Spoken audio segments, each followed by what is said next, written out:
and beginning with Moses and all the prophets, he explained to them what was said in all the scriptures concerning himself.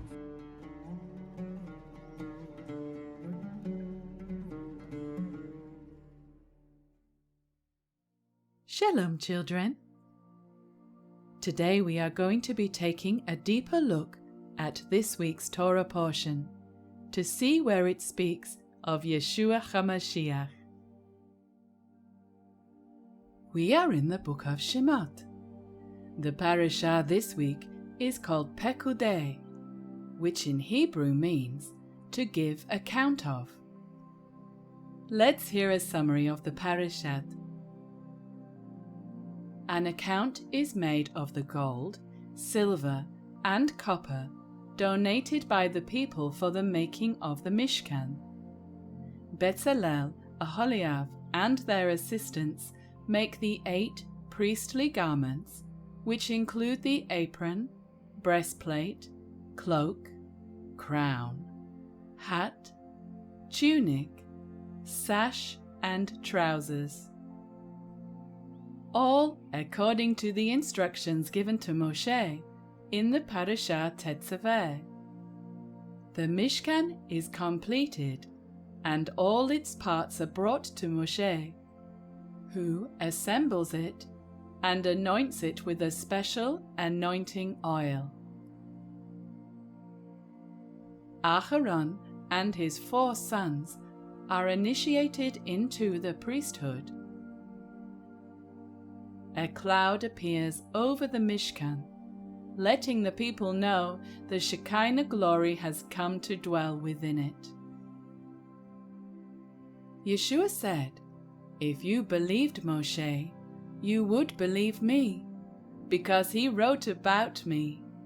So let's dig a bit deeper to see if we can find Yeshua in the scriptures.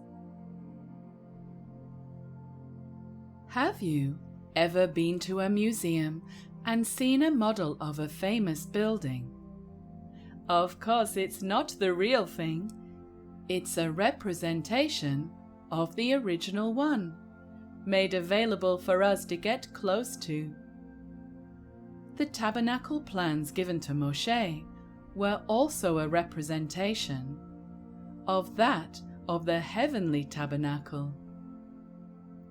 The Mishkan was made up of the set-apart place surrounded by a courtyard. The Psalms declare, "A day in your courts is better than 1,000. I would rather be a doorkeeper in the house of my Elohim than dwell in the tents of wickedness." But back then, the people could not just march on into the holy place. No, there was an order to how drawing closer to Adonai could take place. The layout of the tabernacle is such that once someone enters into the courtyard, they are then able to cleanse in the laver before proceeding any further. This creates a picture for us of Yeshua. If you remember, last time we had learned Yeshua is the bronze laver. We listened to the words of Shaul to the believers in Ephesus.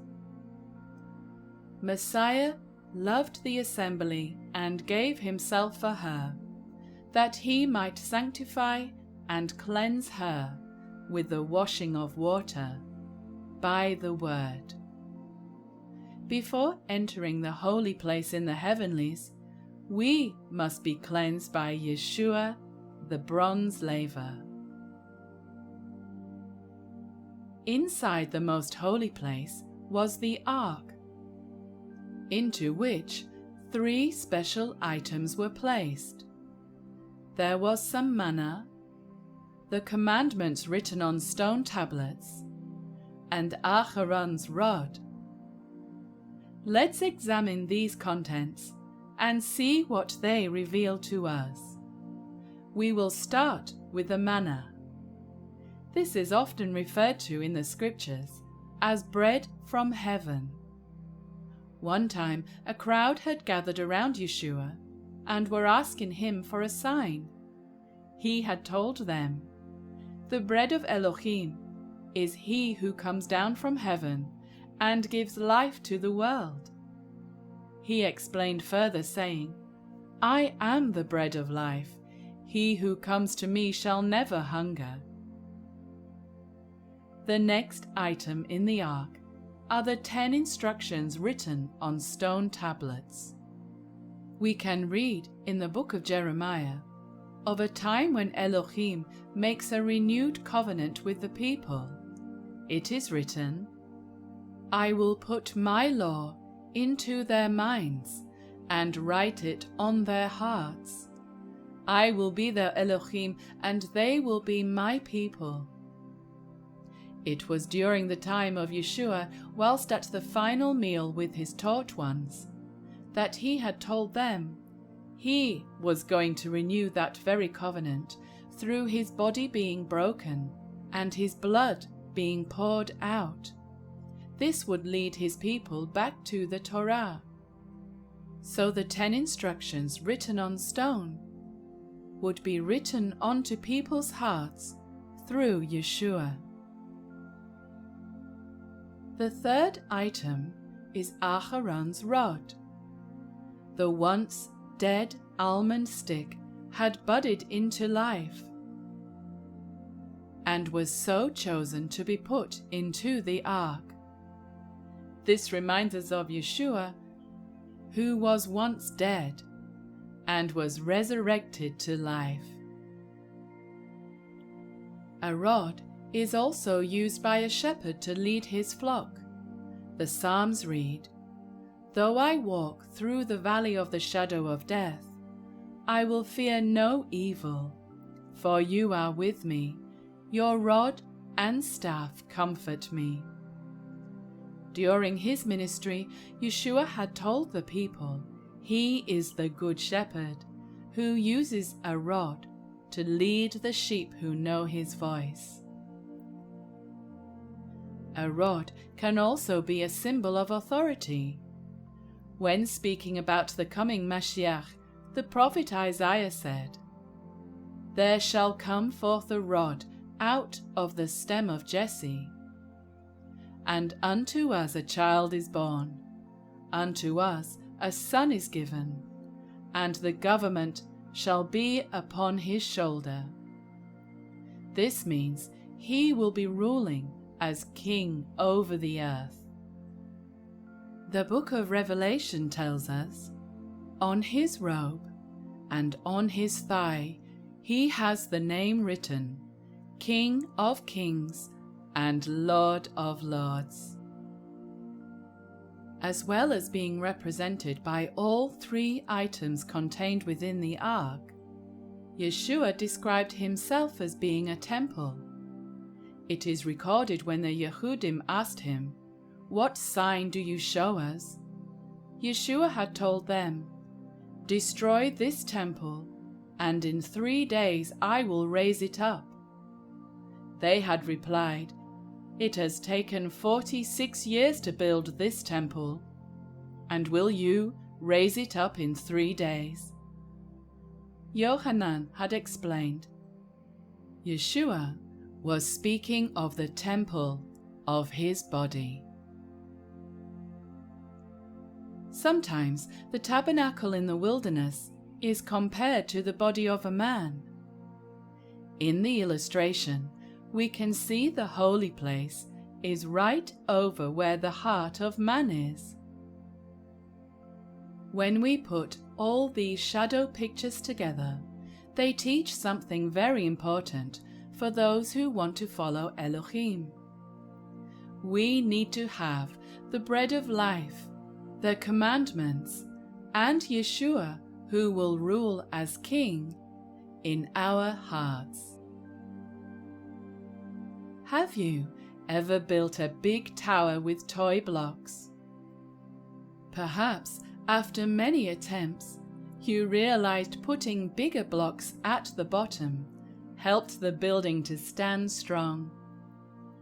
In a similar way, if we are building a tower called wisdom, we too have to put strong blocks at the foundation. The Psalms read, "Fear of Adonai is the foundation of true wisdom. All who obey his commandments will grow in wisdom." We can conclude fear of Adonai, that is, respect of Elohim, and obeying his Torah are the foundation stones of a wise, solid, and strong house. I am reminded of the illustration Yeshua gave about the man who built his house upon the rock. When the rains came, the house stood strong. The children of Israel had learned from the golden calf incident that they too needed to start building on a solid foundation of loving Elohim and obeying his Torah. We read, "The children of Israel did all the work according to all that the Lord had commanded Moshe." Likewise, Yeshua instructed his taught ones, "If you love me, keep my commandments. And this is the will of him who sent me, that everyone who sees the Son and believes in him may have everlasting life, and I will raise him up at the last day." As we continue on in the parashat, we read, "Moshe raised up the court all around the tabernacle and the altar, and hung up the screen of the court gate. So Moshe finished the work." These words are echoed by Yeshua on the cross. Yochanan would record for us, "When Yeshua had finished the sour wine, he said, 'It is finished.' And bowing his head, he gave up his spirit."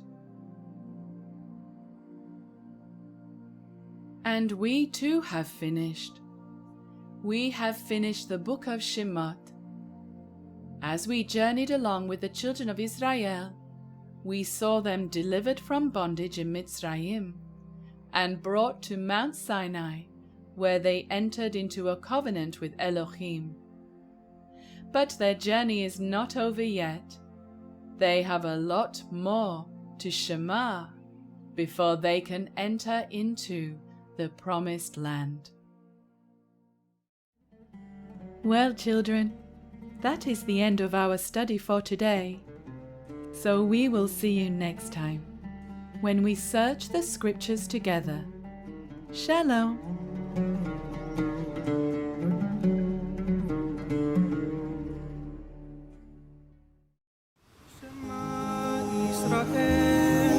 Adonai Eloheinu, Adonai Echad. Baruch Shem Kevod Malchut